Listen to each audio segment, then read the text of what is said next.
जी माहिती मिळते त्यानुसार खरं तर अत्यंत गंभीर मुद्दा आहे आणि लोकसभा अध्यक्षांनी जे काही म्हटलेलं आहे त्यामुळे देशामध्ये एक प्रश्न निर्माण झाला की देशाच्या लोकसभेमध्ये पंतप्रधान सुरक्षित नाहीत. सगळ्यात महत्त्वाची आणि सगळ्यात प्रमुख गोष्ट जर मला तुम्हाला सगळ्यांच्या निदर्शनास आणायची आहे तर ती म्हणजे अशी आहे की आम्ही जेव्हा संसदीय लोकशाहीमध्ये सगळ्यात जर विरोधकांचं अशा स्थान म्हणा किंवा ज्याच्याकडे आपण न्याय मागू शकतो ती भूमिकाचं स्थान म्हणजे आमच्या लोकसभेच्या अध्यक्षांचं आहे. त्यांच्याकडे आम्ही काल का गेलो होतो? आम्ही त्यांच्याकडे यासाठी गेलो होतो की त्यांच्याकडून आम्हाला अपेक्षा होती की त्यांच्या माध्यमातून एक निष्पक्ष भूमिका येईल आणि आम्हाला न्याय मिळेल. आम्ही एकदा नाही आम्ही तीनदा त्यांच्याकडे गेलो. आम्ही त्यांना काय विनंती केली? खरं सांगते मी तुम्हाला, आम्ही त्यांना म्हणणं आमचं असं मांडलं की ज्या तऱ्हेने आम्ही बघितलं निशिकांत दुबे ज्या वेळेला उभे राहतात संसदेमध्ये त्यांना पूर्ण वेळ बोलण्याची संधी मिळते, पण ज्या वेळेला लोकसभेचे विरोधी पक्ष नेता आदरणीय राहुल गांधीजी उभे राहतात आणि ते देशाच्या सुरक्षेबाबतीमध्ये बोलतात, चायनाची होत असलेली घुसखोरीबाबत बोलतात, त्यावेळी त्यांचा माईक सातत्याने जो आहे तो बंद करण्याचं काम होतं. त्यांच्या भाषणाला सातत्याने कोणी ना कोणी उभं राहून त्या ठिकाणी डिस्टर्ब करण्याचा प्रयत्न करतो. आम्ही त्यांना सांगितलं की आम्हाला तुमच्याकडून निपक्षपाताची भूमिकेची अपेक्षा आहे. एकदा गेलो, दोनदा गेलो, तिसऱ्यांदा गेलो, शेवटी जसं ताईंनी सांगितलं 4 वाजता त्यांनी सांगितलं की तुम्ही या, त्याप्रमाणे आम्ही 4 वाजता सुद्धा गेलो. आम्हाला अपेक्षा होती की ते काहीतरी भूमिका सांगतील, परंतु त्यांच्या माध्यमातून कुठल्याही तऱ्हेची भूमिका त्या ठिकाणी आली नाही. आता तुम्ही मगाचपासून जो प्रश्न विचारताय की देशाच्या पंतप्रधानांना तुम्ही त्या ठिकाणी काय करायला गेला होतात, हे बघा संसदीय लोकशाहीमध्ये आमचा पूर्ण विश्वास आहे. पहिली गोष्ट तर एक मला या ठिकाणी सांगायची की माझ्या आयुष्याचे अर्ध आयुष्य हे संसदीय लोकशाहीमध्येच माझं गेलेलं आहे आणि भारतरत्न डॉक्टर बाबासाहेब आंबेडकरांचे अनुयायी म्हणून मी सांगते, आम्ही देशाच्या संविधानामध्ये संसदेमध्ये पूर्ण विश्वास ठेवतो, त्याचा पूर्ण आदर ठेवतो. काँग्रेस पक्षाचे अनुयायी म्हणून मी हे सांगू शकते तुम्हाला की काँग्रेस पक्षामध्ये मी काम करते आणि काँग्रेस पक्षाने आम्हाला काय शिकवलं तर महात्मा गांधीजींनी आम्हाला अहिंसा आणि सत्य शिकवलेले आहे, शांतता शिकवलेली आहे. आम्ही त्या ठिकाणी गेलो होतो. कशाला गेलो होतो? आम्ही फक्त एक बॅनर घेऊन गेलो होतो. आता तुम्ही म्हणाल बांगड्या घालून का गेलात? तर आता बांगड्या काढू शकत नव्हतं, आम्हाला माहीत नव्हतं की आमच्या बांगड्यांचा पण एवढा विषय पुढं होऊन जाईल. आम्ही आपला बॅनर घेऊन त्या ठिकाणी उभं होतो. आमचं म्हणणं हेच आहे की ज्या वेळेला आम्ही ते बॅनर घेऊन उभं होतो मग घाबरण्याचा प्रश्न काय? आम्ही शांततेच्या मार्गाने आंदोलन करत होतो. असं त्या बॅनरमध्ये काय होतं की असं कोणतं पुस्तक ज्याचा तुम्ही उल्लेख केला की जे घ्यायला घाबरत होते देशाचे पंतप्रधान आणि ते आलेच नाहीत? त्यामुळे आमचं म्हणणं असं आहे की या विषयाला खरं तर एक वेगळी दिशा देण्याचं काम चाललेलं आहे. काल ज्या तऱ्हेने चर्चा मीडियामध्ये झाल्या, काल लोकांमध्ये ज्या चर्चा झाल्या, त्याच्यामुळे आज भाजपाने मला एक प्रश्न विचारायचा आहे की किती विष असावं. म्हणजे निशिकांत दुबेला पंतप्रधानचा सपोर्ट होता का? त्यांच्या वक्तव्याला जे आहे ते अमित शहाचा सपोर्ट होता का? अध्यक्षांचा समर्थन होतं का त्यांच्या वक्तव्याला? ज्या तऱ्हेने तुम्ही महिलांच्या बद्दल कोणाबद्दल बोलताय? पंडित जवाहरलाल नेहरूंजी बद्दल बोलताय, इंदिराजींच्या बद्दल बोलताय. आपल्या सगळ्यांना माहिती आहे पोला दिसले म्हणून त्यांचा सगळ्यांनी देशाने जगाने नेतृत्व स्वीकारणं. तुम्ही त्यांच्याबद्दल बोलताय, सोनियाजी गांधींबद्दल अश्लील बोलताय.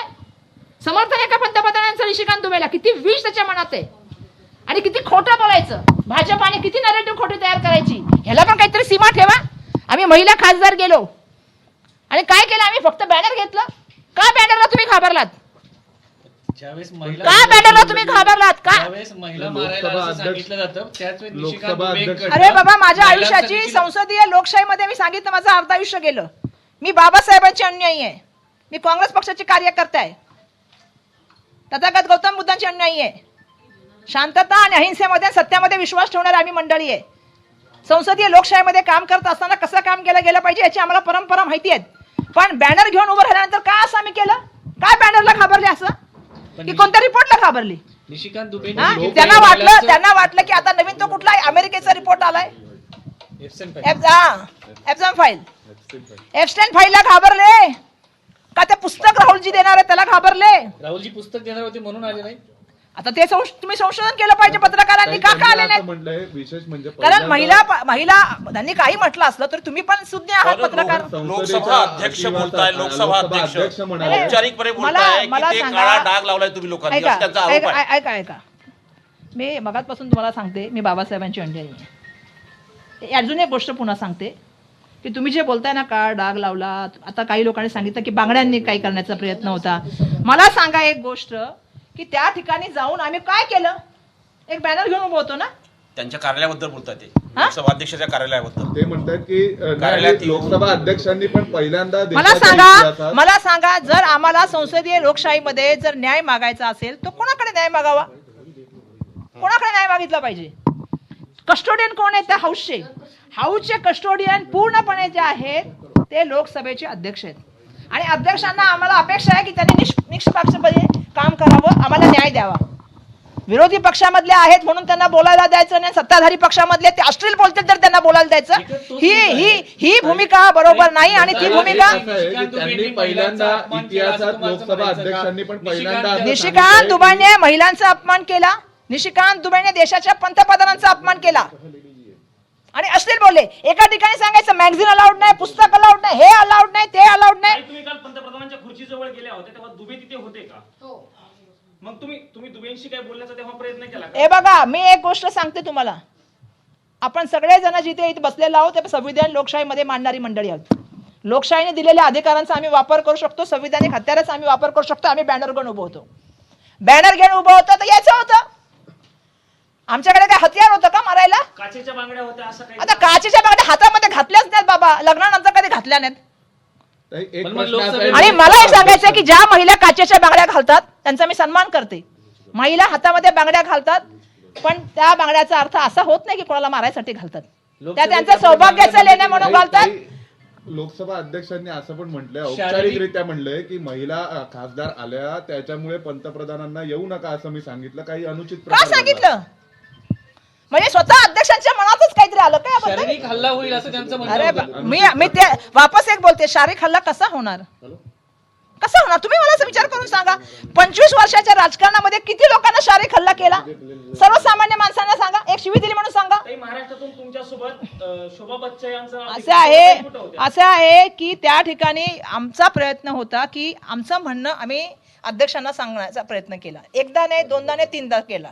आमचं म्हणणं होतं की एक व्यक्ती सातत्याने संसदमध्ये उठतं, संसदेच्या पूर्ण प्रणालीला बाजूला ठेवून काहीतरी वेगळा विषय काढून त्या ठिकाणी पूर्ण संसद डिस्टर्ब करतं आणि पूर्णपणे त्यांचं बोलणं बेजबाबदारपणाचं असं अश्लील असतं.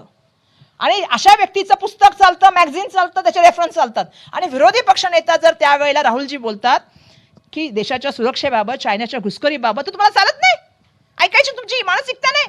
आणि काल तुमचं एक नरेटिव्ह सेट झाल्यानंतर तुम्ही आज एक नरेटिव्ह सेट केलं की महिला मारायला आल्या. भाजपा इतकं खोटं बोलते हे काय तुम्हाला आज माहितीये? खोटं बोलायचं पण रेटून बोलायचं, तिचं नाव भाजप आहे. असे असंख्य उदाहरण मी देऊ शकते की ते नरेटिव्ह सेट करायसाठी. मग काय करायचं? हे नरेटिव्ह सेट करायचं, अरे आम्ही बाबासाहेबांचे आहोत अनुयायी, आमच्या समोर काय नरेटिव्ह सेट करू, आम्ही कायदा सुव्यवस्था पण जाणतो, देशाचं संविधान पण जाणतो आणि आमच्या मर्यादा पण जाणतो. पण मर्यादा बरोबर आम्ही हे पण जाणतो, एखाद्या व्यक्तीचा अन्याय करत असेल तर ते अन्याय सहन करणं सुद्धा महापाप आहे. हे आम्हाला बाबासाहेबांनी शिकवलंय आणि ते घेऊन आम्ही पुढे जात आहोत. एक फोटो लोकसभेतला पुढची येतोय. भूमिका आमची हीच आहे की सत्य बोलण्याचं काम आम्ही मागे केलं. आम्ही सत्य बोलणार. नरेटिव्ह किती जरी सेट केलं तर मी आणि प्रतिभाताई त्या ठिकाणी होतो. सांगा आमच्या हातात कुठलं हत्यार होतं? सांगा ना तुम्ही. काय संसदेमध्ये हत्यार घेऊन जाणं अलाउड आहे का? इंदिरा गांधी म्हणजे तुम्ही ज्या वेळेला काही बोलू शकत नाही महिलांच्या मध्ये, तर तुम्ही त्यांच्यावरती असं करणार? सांगा. आम्ही दोघी पण लोक म्हणजे आमदार होऊन आलेलो आहोत. किती लोकांना आम्ही सांगावं विधानसभेमध्ये काय केलंय, कोणाला कधी हात दिलाय, कोणाला कधी त्या ठिकाणी कोणाला मारलंय, कोणाला त्या ठिकाणी आम्ही कधी शिव्या दिल्यात. त्यामुळे आमची ती परंपरा नाहीये. खोटं बोलायचं, रेटून बोलायचं, अश्लील बोलायचं, काम त्या ठिकाणी जय सातत्याने नेहरूंबद्दल बोलायचं. अरे आताच बोला ना, कधी निशिकांत दुबे या देशाबद्दल बोललेले आहेत की बाबा आताची परिस्थिती डॉलर 92 रुपयाला झालेला आहे, महागाई एवढी वाढली आहे, बेरोजगारी वाढलेली आहे, हे करायला पाहिजे, आज कसं देशाला सुरक्षित वातावरण केलं पाहिजे. कधी तर निशिकांत दुबे या विषयावर बोललेले आहेत? पंतप्रधान लोकसभेमध्ये त्यांनी बोललेलंच नाही. ते न बोलता अभिभाषणाचा प्रस्ताव जो हा तो मंजूर केला गेला, गुंडाळला गेला. आता ते राज्यसभेमध्ये बोलतायत. नाही, मी तेच बोलते ना की का आले नाहीत ते. असं त्या कटआउट मध्ये काय होतं आमच्या बॅनर मध्ये? लोकसभेचा एक फोटो असं आहे की कुठला रिपोर्ट जो आला अमेरिकेच्या त्या रिपोर्टला घाबरले, की राहुल गांधीची पुस्तक देणार आहे त्याला घाबरले, की कशाला प्रश्नाला उत्तर द्यावी लागतील. लोकसभेचा एक फोटो येतोय. दडपशाहीचं पण राजकारण करण्याचा प्रयत्न चाललाय, खोटेपणाचा पण चाललाय. ताई पण प्रश्न ताई, असा आहे- हे पूर्णपणे खोटं आहे. तू फोटो म्हण किंवा काय पण म्हण, आम्ही आज नाही काम करत आज सार्वजनिक जीवनामध्ये. ताई पण आम्हाला निशिकांत दुबे तुम्ही अत्यंत आसन स्थानापर्यंत पोहोचले होते असा फोटो एक बाहेर आम्ही रोज त्या वेलमध्ये जातो, तिथे समोर बसतात विरोधी पक्षाची पण कॅबिनेट समोर बेंच आहे, पंतप्रधानांची पण बेंच समोरच आहे. आम्ही त्या वेलमध्ये रोज उभा असतो.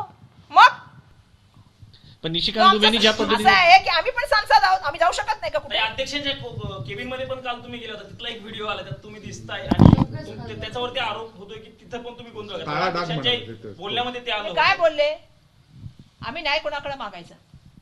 ताई, न्याय आम्ही मागणं आणि गोंधळ घालणं आम्ही असा त्यांचा आरोप आहे. असं आहे त्याच्यामध्ये न्याय मागणं कोणाला मागणार? तर निशिकांत दुबेंनी काल जे काय केलं त्याच्यावरती तुम्ही जर म्हणाल तो व्हिडिओ तर आम्ही काढलेला नाही, कोणी काढला आम्हाला त्याची कल्पना नाही, कोणी बाहेर पडला त्याची आम्हाला कल्पना नाही. पण आमची भूमिका ही होती की ज्या तऱ्हेने इंदिराजींबद्दल बोललं गेलं आणि इतकं गलिच्छ बोललं गेलं, ते सभागृहात बोललं गेलं म्हणून हे हे आणलं. सभागृहात बोलणं आणि फ्लोअरवर तुम्ही बोलून देणार ना, तुमची भूमिका काय? आमचं अध्यक्षांना म्हणणं होतं हे चुकीचं चाललेलं आहे. जर राहुल गांधीजी चीनच्या बद्दल घुसखोरीबद्दल बोलू शकत नाहीत, एका पुस्तकाचा रेफरन्स देऊ शकत नाहीत, पण तुम्ही मॅगझिनचा रेफरन्स कसा देऊ दिला, पुस्तकाचा रेफरन्स कसा घेऊ दिला? हे प्रश्न कोणाला विचारायचे आम्ही? ताई, ताई, पण एकदम ते शांत- असं- संसदपणे आम्ही शांतपणे विचारले. काही नाही, पंतप्रधानांच्या प्रश्न असा आसन आहे त्यांनी की म्हटलं की निशिकांत दुबे वेलमध्ये यांनी ज्या सुद्धा पद्धतीने वक्तव्य केलं ते सत्ताधाऱ्यांच्या थांबवलं दिशेने गेलं नाही. त्याच्यामध्ये एका महिला आणि ज्यांचा अशा पद्धतीने मृत्यू झाला हल्ल्यानंतर त्या महिलेबद्दल बोललं अरे गेलं, त्याच्यावरती येऊ नये बाबा, म्हणून हे केलं का? शहीद महिलेबद्दल बोललं गेलं. देशाच्या पंतप्रधान ज्यांनी ह्या देशाला काय कणखर नेतृत्व असू शकतं याचं उदाहरण दिलेलं आहे. देशाला नाही पुन्हा जगाला दिलेलं आहे. म्हणजे अमेरिकेच्या राष्ट्रपतीचं पण पत्र जे आहे, काय म्हणतात त्याला, राष्ट्राध्यक्षाचं पत्र सुद्धा जे आहे ते त्या ठिकाणी ठेवून दिलेलं होतं. आणि ज्या वेळेला त्यांना वाटलं त्यावेळी त्याच्यावर त्यांनी जे आहे तो रिस्पॉन्स केला होता. त्या इंदिराजी गांधी त्यांच्याबद्दल तुम्ही बोलताय आणि निशिकांत तुम्ही बोलतोय. ताई, पण आज त्या लोकसभा अध्यक्षांनी पंतप्रधान म्हटलंय की जर तुम्ही असाच गोंधळ करत राहिला तर आजही हाऊस चालणार नाही, उद्या हाऊस चालणार नाही, परवा हाऊस चालणार म्हणजे नाही. हौसच चालणार नाही. कारण उत्तर द्यायचं नसेल कोणाला. आम्ही जे प्रश्न विचारले, जे पुस्तक राहुलजी घेऊन आले, त्याच्यावर उत्तर का देत नाही संरक्षण मंत्री? प्रश्न एवढाच विचारला ना, तुम्हाला जे उचित वाटतं ते करा, हेच सांगितलं ना. ऍब्सेंट फाईलचा पण विषय आहे. Absent right trade deal absent file हाच महत्वाचा विषय असू शकतो. तुम्हाला काय माहिती? ताई, पण फायनान्शियल जे ट्रान्झॅक्शन कोणामध्ये झालेले असतील किंवा ज्या तऱ्हेने आर्थिक व्यवहारामध्ये अदानी अडकले असतील किंवा काही गोष्टी असतील असू शकतात, ते पण प्रकरण आपल्याला काय माहिती? आपण छोटी माणसं आहे बाबा, आपण एवढे मोठे मोठे व्यवहार समजत नाही.